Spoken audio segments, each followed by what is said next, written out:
नमस्कार साथियों, आप सबका स्वागत है पुनः मोहर आज बड़े ऑप्शन टेलर यूट्यूब चैनल और आज के वीडियो में। फ्रेंड्स, चलिए देखते हैं कल मॉर्निंग में ट्रेड कैसे करेंगे और क्या ट्रेड प्लान होना चाहिए हमारा। दोस्तों, आज एक्सपायरी था और काफ़ी ज़्यादा वोलेटाइल भी था मार्केट, राइट। और कल जैसे एनालिसिस मैंने अपना व्यू शेयर किया था आप लोगों के बीच कि देखिए, अगर बाजार फ्लैट ओपन होता है या थोड़ा बुलिश ओपन होता है तो सेम डायरेक्शन में ऊपर की तरफ मूवमेंट नहीं आएगा, या तो ये साइडवेज हो सकता है या फिर ऊपर से नीचे आ जाएगा, राइट।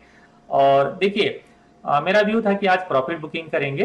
हालांकि मैं देख रहा था कि थोड़ा और ज्यादा गैप अप ओपन होना चाहिए था, स्पेशली निफ्टी में, but Nifty almost flat open हुआ। ओके, तो बैंक निफ्टी तो ठीक था क्योंकि 788 में आसपास ओपन हुआ। 5 मिनट का पुट वैसे जीरो हो गया होगा।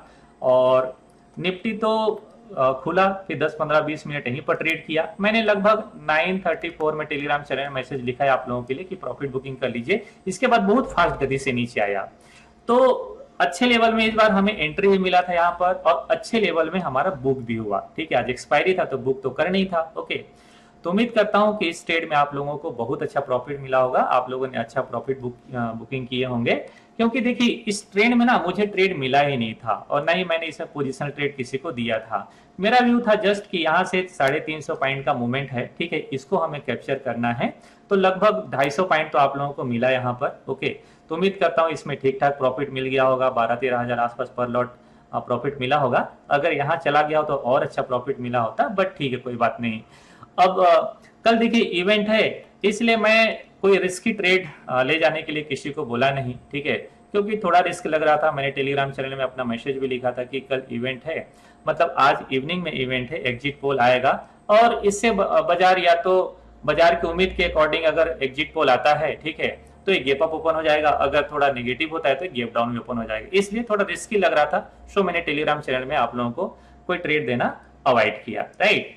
और देखिए, बैंक निफ्टी में जैसे मेरा व्यू था, कल मैंने आप लोगों को भी शेयर किया था कि अगर यहाँ पर बाजार साइडवेज होता है ना, एक दो कैंडल साइडवेज हो जाता है, या सपोज करो कल का कैंडल बुलिश जैसा क्लोजिंग यहाँ पर हो जाता है, ठीक है, या रेड कैंडल भी क्लोजिंग देता है। अगर रेड कैंडल के साथ क्लोजिंग देता है तो मैं ट्रेड बना के नहीं जाऊंगा, ठीक है, क्योंकि मंडे को डायरेक्ट बाजार ओपन होगा। हो सकता है गैप अप ओपन हो जाए, क्योंकि संडे को रिजल्ट है, ठीक है, चुनाव का, तो हो सकता है कि गैप अप ओपन हो जाए, फिर गैप डाउन ओपन हो जाएगा। अगर बुलिश क्लोजिंग देगा तो मैं मान के चलूंगा कि बाजार जैसा चाह रहा है शायद वैसे ही रिजल्ट आएगा, तो मैं इसमें कोई बाई का ट्रेड बना के चले जाऊंगा, कैरी फॉरवर्ड, ठीक है। और टेलीग्राम चैनल में इवनिंग में आप लोगों को शेयर करूंगा, राइट। तो आप ध्यान जरूर रखिएगा, अगर रेड कैंडल के साथ क्लोजिंग दे रहा है तो फिर मैं ट्रेड नहीं बनाऊंगा। फिर मैं ऐसा समझूंगा, ऐसा मैं मानूंगा कि बाजार को शायद उतनी एक्सपेक्टेशन नहीं है जितना ब्रेकआउट के लिए चाहिए, करेक्ट, ठीक है। तो इवनिंग में शेयर करूंगा आप लोगों को, बट लॉजिक ये है कि अगर इस कैंडल के ऊपर ब्रेकआउट आएगा तो फिर से एक मोमेंट इसमें देखने को मिलेगा। अगर इनसाइड के बाद ब्रेकआउट आता है ना, या 2-3 कैंडल इनसाइड के बाद ब्रेकआउट आता है, तो बहुत ही बढ़िया ट्रेड मिलेगा और बहुत फास्ट ट्रेड मिलेगा। यहाँ से लगभग 1500 पॉइंट का जगह है यहाँ तक, ठीक है, ये 1500 पॉइंट पूरा कैप्चर हमारा हो सकता है, ठीक है, इसमें अच्छा प्रॉफिट मिल जाएगा। और इसी तरीके से जैसे निफ्टी में ब्रेकआउट आया था, अगर इस टाइप के सेटअप के साथ ब्रेकआउट आता है तो मैं तो नेकेड पुट भी शॉर्ट करूंगा, राइट। तो मुझे लगता है इलेक्शन का जो डर है वो भी खत्म हो चुका होगा, तो हमें एक अच्छा ट्रेड मिल जाएगा यहाँ पर, राइट। देखिए दोस्तों, मेरा व्यू है अपना, ठीक है, जैसे मैंने यहाँ पर आखिरी में अपना व्यू शेयर किया है कि एग्जिट पोल जो आएगा ना, वो किस तरीका आ सकता है, मतलब किस तरीके से आ सकता है। ओके, तो मैंने अपना व्यू शेयर किया है ऑलरेडी, और इसमें कांग्रेस बीजेपी की बात नहीं है, ठीक है, किसको हम सपोर्ट करते हैं किसको नहीं करते हैं वो अलग मैटर है। लेकिन देखिए, जो मोटा मोटा मुझे लगता है ना, कि जैसे छत्तीसगढ़ की स्पेशली बात करूं, क्योंकि मैं छत्तीसगढ़ का हूं, तो मैं देखा हूं कि इस बार रूरल में ना काफी ज्यादा वोटिंग हुआ है, राइट। मैं खुद भी गांव से बिलोंग करता हूं, तो मैं खुद भी वोट देने गांव गया था, क्योंकि इस बार गवर्नमेंट ने गांव में ना, मतलब पर्टिकुलर किसान को छूट काफी ज्यादा दिया है। हालांकि मैं छूट को ज्यादा सपोर्ट नहीं करता हूँ, लेकिन गवर्नमेंट ने काफी ज्यादा छूट दिया, इसलिए रूरल में ना 80% से ऊपर वोटिंग आया है, वोट हुआ है, वोटिंग परसेंटेज आया है। जबकि अर्बन में ना वोटिंग परसेंटेज काफी कम है, 65 के आसपास है। ओके, तो ऐसा लगता है कि कांग्रेस गवर्नमेंट को ना, जो रूलिंग गवर्नमेंट है छत्तीसगढ़ में, उसको गांव से काफी ज्यादा सपोर्ट मिलेगा, ठीक है। तो इसलिए मुझे लगता है 90 हमारे यहाँ सीट है, विधानसभा सीट 60 के आसपास कांग्रेस की आने वाली है। पिछले बार 75 के आसपास था, ठीक है, और मतलब सीट तब भी कम होगा, राइट, क्योंकि अर्बन में शायद सीट कम मिले। और बीजेपी को लगभग 35 से 40 सीट आने की संभावना मुझे लगता है, लेकिन अगर 40 सीट के आसपास आता है ना, तब तो आप समझते ही हैं क्या हो सकता है। ओके, तो थोड़ा मुश्किल होगा। अगर 40 के आसपास बीजेपी की सीट आती है तो एक आध दो अलग पार्टियां हैं, छोटी पार्टियां हैं, क्षेत्रीय पार्टियां हैं, उनसे गवर्नमेंट बना भी सकता है। ठीक है, तो ऐसा यहाँ पर छत्तीसगढ़ में होगा। तो ये कांग्रेस की है, ये बीजेपी का है, राइट। एमपी में ज्यादा जानता नहीं हूं, लेकिन मुझे लगता है 50-50 लगेगा, क्योंकि कोई ज्यादा विरोध मैं देख नहीं रहा हूं जो रूलिंग गवर्नमेंट है। जब तक रूलिंग गवर्नमेंट के प्रति आक्रोश नहीं आएगा, जनता सामने नहीं आएगी, जैसे 12-13 में हम लोग देखते थे, 2013 में देखते थे कि जंतर मंतर में दिल्ली में कितना ज्यादा आंदोलन चल रहा था, सो गवर्नमेंट बदल गई। ठीक है, ऐसी तो जब तक विरोध होगा नहीं ना, गवर्नमेंट बदलेगी नहीं, ऐसा मुझे लगता है। तो 50-50 चांस है मुझे लगता है। पिछले बार वैसे वहां था। राजस्थान में हर साल गवर्नमेंट बदलती है, तो मे भी इस बार भी बदल जाए तो बीजेपी आ जाएगा। तो कुल मिला के तीनों स्टेट में ना बीजेपी को फायदा दिखता है, और मार्केट ना रूलिंग गवर्नमेंट को अगेन पार्टी में आना उसको पसंद है, बाजार को बहुत पसंद आता है। ठीक है, आप लोगों को बता दूं, 2009 में जब यूपीए की सेकेंड गवर्नमेंट आई थी ना, बाजार 2 अपर सर्किट मारा था भाई साहब, 2 अपर सर्किट लगा था। ओके, तो इस तरीके से चीजें हो सकती हैं, बदल सकती हैं। ओके, तो रूलिंग गवर्नमेंट को ना मार्केट काफी ज्यादा पसंद करता है, वापस सत्ता में आती है तब। अब तेलंगाना बच गया, मिजोरम में तो ज्यादा जानता नहीं मैं, लेकिन मुझे लगता है वहां पर जैसे जो नागालैंड फ्रंट गवर्नमेंट रही, उसने बाद में जब इलेक्शन आ रहा था उस समय उन्होंने शायद बोला कि बीजेपी से हमारा कोई लेना देना नहीं है, तो हो सकता है वहां पर बीजेपी को नुकसान हो जाए। ठीक, क्योंकि सत्ता में रही है।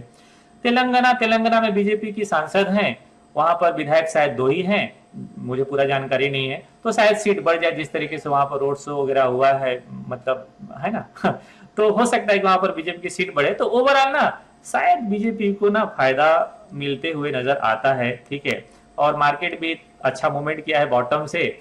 ऑलमोस्ट निफ्टी को देखे तो हम लोग टॉप के आसपास पहुंच गए हैं। ठीक है, तो शायद बाजार को अनुमान है कि बीजेपी को फायदा होने वाला है।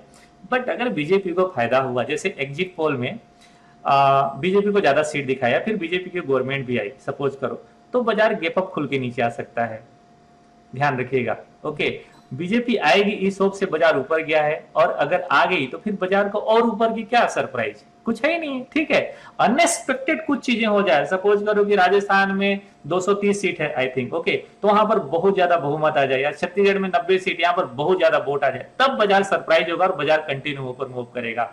राजस्थान में शायद सीट में गलत बोला क्या, 230 शायद मध्य प्रदेश में। ठीक है, तो आप लोग अपने हिसाब से देख लीजिएगा। मतलब ये कहना है मेरा कि अमूल चूल बदलाव आए, बहुत ज्यादा बदलाव आए, ठीक है, तब बाजार सरप्राइज होता है, फिर एक डायरेक्शन में मूव करता है। ठीक है, तो ऐसा हो सकता है, ध्यान रखिएगा। चलिए, तो ये तो थोड़ा सा चुनाव की बात हो गई, बात करना भी चाहिए यार, है ना अपना अपना व्यू रहना भी चाहिए। ओके, चलिए, तो कल क्या करेंगे दोस्तों, मैं कहूंगा ना कि कल सेंसेक्स की एक्सपायरी है, तो पहला ना व्यू रखिए सेंसेक्स में ट्रेड करने के लिए।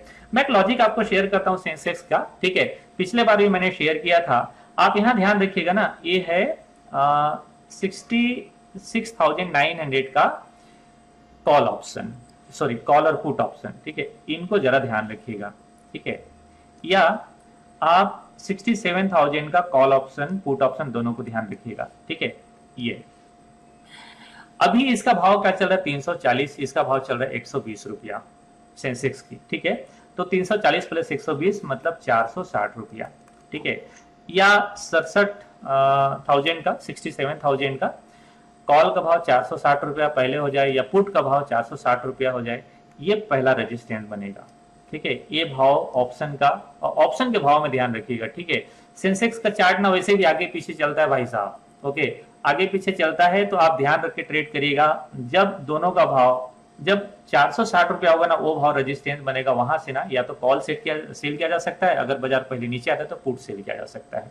क्यों मैं ऐसा कर रहा हूं, देखिए, क्योंकि प्रीमियम ना मुझे ज्यादा लगता है, प्रीमियम मुझे ज्यादा लगता है, चूंकि सेंसेक्स क्लोज किया है लगभग 67,000 में। ठीक है, 67,000 में, और इसका कॉल का भाव देखो, इसका कॉल का भाव देखो आप 270 रुपया, और पुट का भाव देखो 162 रुपीज। अगर मैं दोनों को प्लस कर दूं तो क्या होगा,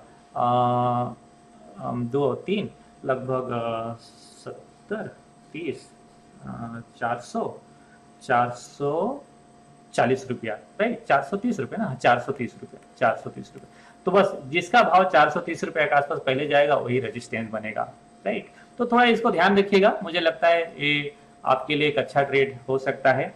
और वहां से ना परफेक्ट रेजिस्टेंस या परफेक्ट सपोर्ट बनेगा। अगर ऊपर है तो वहां से कॉल सेल, नीचे है तो वहां से पुट सेल का प्लान कर सकते हैं, ठीक है, ऐसा प्लानिंग रहेगा। राइट, पिछले बार भी मैंने शेयर किया था, लेकिन पिछले बार तो मार्केट ओपन हुआ और साइडवेज में ही क्लोजिंग कर गया, तो चांस मिला नहीं हमको ट्रेड करने के लिए। ठीक है, तो ऐसा प्लानिंग रहेगा। अब बात करते हैं बैंक निफ्टी में। तो बैंक निफ्टी बोलूंगा कोई ट्रेड मत करो, कल बैंक निफ्टी में इंतजार करो यहाँ पर क्लोज करने का। क्लोज कैसा देता है, रेड कैंडल के साथ क्लोजिंग देगा, ट्रेड नहीं बना के जाएंगे। ग्रीन कैंडल के साथ क्लोजिंग देता है तो फिर इसमें बुलिश ट्रेड बना के जाएंगे। फिक्स लॉस के साथ बना के जाएंगे, ठीक है, या तो प्रॉफिट मिलेगा या फिर थोड़ा बहुत लॉस मिलेगा। अगर निफ्टी में ऑल टाइम हाई कल टेस्ट करता है, एक रेड कैंडल कोई भी 10 बजे 11 बजे 12 बजे जितना बजे भी एक रेड कैंडल देखेंगे, रेड कैंडल के बिलो 15 मिनट के चार्ट में शॉर्ट का प्लान करेंगे। ठीक है, या तो सुबह सुबह हो सकता है। अगर ऑल टाइम हाई टेस्ट किया तो वहां से शॉर्ट का प्लान किया जा सकता है और फिर आज के क्लोजिंग के आसपास तक का हमारा टारगेट हो जाएगा। तो लगभग 100 रुपया 80 रुपया का टारगेट मिल जाएगा अपने को। ऐसा प्लान होना चाहिए, सिंपल। ठीक है, ओपन होके फ्लैट ओपन होगा, थोड़ा नीचे खुल के ऊपर जाएगा, मैं ऐसा कोई प्लान नहीं करूंगा। मुझे इसमें कोई पसंद नहीं है ट्रेड करने के लिए। ठीक है, अगर फ्लैट खुलता है यहाँ पर मैं छोड़ दूंगा। ठीक है, बाजार शायद इधर ही वॉलेटाइल होकर क्लोजिंग कर जाएगा, फिर मिलेगा नहीं ट्रेड। ऐसे ही बैंक निफ्टी में भी होगा, तो बैंक निफ्टी भी अवॉइड करेंगे। ठीक है, तो सिंपल, कल सेंसेक्स में प्रीफर करेंगे ट्रेड करने के लिए, एक्सपायरी मिल जाना चाहिए कोई ट्रेड। ठीक है, एक स्टॉक अगेन शेयर करता हूँ, मतलब फिर से बात करता हूँ बजाज फाइनेंस का। देखिए बजाज फाइनेंस, फिर बोल रहा हूँ, इस महीना ना अभी इस कैंडल और इस कैंडल के बीच में ही ट्रेड करेगा। हो सकता है यहाँ पर जाए फिर नीचे गिर जाएगा, पहले नीचे आए तो यहाँ से ऊपर चले जाएगा। तो या तो यहाँ पर स्टडल या स्टेंगल बना दो, कल भी मैंने शेयर किया था, फिर शेयर कर रहा हूँ। ठीक है, एक स्टॉक और, ये है VDL। अब नए ब्रेकआउट करेगा, आज ये कल में स्टॉक निकल जाएगा, रुकेगा नहीं, और ये ना डायरेक्ट निकलेगा, बहुत फास्ट गति से निकलेगा, इधर 250 और 260 की तरफ बहुत फास्ट निकलेगा, ऐसा मुझे लगता है। इसमें फ्यूचर का पोजीशन बनाया जा सकता है। 230 का स्टॉप लॉस डालिए फ्यूचर का। ओके, मतलब कैश 230 में क्लोजिंग करे, 230 के बिलो क्लोजिंग करे, आप क्लोज कर दो, फ्यूचर 234 के आसपास मिलेगा। ठीक है, तो 3-4 रुपए कैसे होगा, 2000 का लॉट है, 8-10 हजार रुपए का मैक्सिमम लॉस होगा और इसमें ना बढ़िया प्रॉफिट मिल सकता है। पहले भी मैंने शेयर किया था, फिर शेयर कर रहा हूँ, ये पोजीशन मेरे पास ऑलरेडी है और मैं इसमें कल क्वांटिटी प्लस भी करूंगा। ठीक है, अगर कल बुलिश कैंडल के साथ क्लोजिंग देता है, ऑलरेडी है बुलिश कैंडल है। ठीक है, अगर कल और छोटे कैंडल के साथ क्लोजिंग देता है, डेफिनेटली ट्रेड बना के जाना चाहिए, मुझे लगता है इसमें अच्छा पैसा मिल सकता है। ठीक है, तो ये रहा दोस्तों स्टॉक और इंडेक्स के ऊपर मेरा व्यू। आशा करता हूँ वीडियो आपको अच्छा लगा होगा। फ्रेंड्स, वीडियो अच्छा लगा है तो लाइक कर लीजिएगा, कमेंट कर लीजिएगा, चैनल सब्सक्राइब नहीं किया तो चैनल सब्सक्राइब करके जरूर जाएगा। मिलता हूँ नेक्स्ट वीडियो में, तब तक के लिए नमस्कार, जय हिंद।